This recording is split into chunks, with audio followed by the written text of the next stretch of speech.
threatened her mother's bid for the White House, and whether her husband Bill may prove to be more of a hindrance than a help. So what can we expect from the Clintons over the next 2 years? Clinton Inc. author and Weekly Standard online editor Daniel Halper joins us now.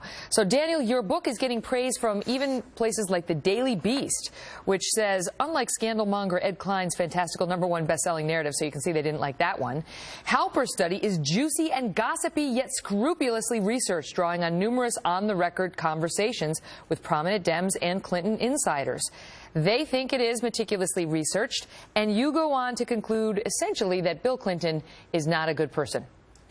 Well, thanks for having me, first of all. Sure. That's a little bit extreme, but I tried to understand who Bill and Hillary Clinton are. I think on the one hand, Hillary is often portrayed as cold and calculating, while Bill is sort of emotive and this Bubba-like figure. And I found that the opposite is closer to being the case. So Bill tends to be more cold and more calculating, while Hillary tends to have long-time friends and have actual relationships and is sort of a more complicated figure. You say one of the sort of biggest lies about the Clintons is that she considered divorce after the Lewinsky affair. You said divorce was never considered, and that turned out to be a very great moment for her politically. Right. Scandal has...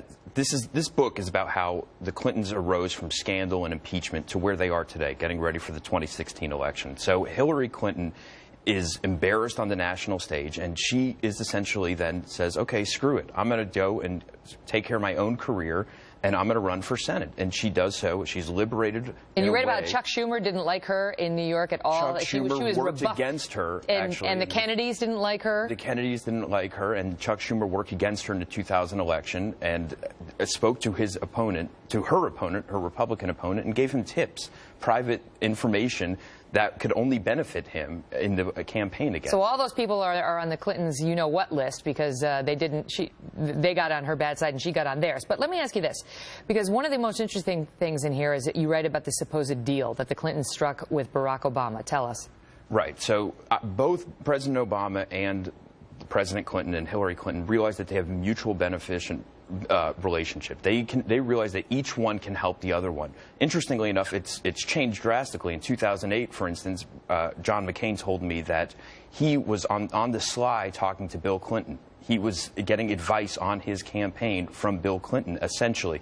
Now, I started digging in deeper with McCain, and I said, was this advice? And he said, well, maybe not advice, but they were talking about the state of the race and what voters wanted to hear, and it sounded a lot like advice to me. So this is a story of betrayal. This is a story of political power, and I think it's a great and interesting story. But do you believe that there was a deal struck between the Clintons and President Obama that if the Clintons backed Obama in the last presidential election, that they would not then back, that President Obama would not then back Joe Biden? Yes, I think there's an implicit agreement that each one will help the other as much as they can. And you are not expecting then Barack Obama to come out in favor of a Joe Biden candidacy? I don't think President Obama thinks that Joe Biden is the best to take care of his legacy going forward. All right, I want to ask you about a couple more things, including Chelsea Clinton, because you say she's the real CEO of her parents' empire. We need to watch her.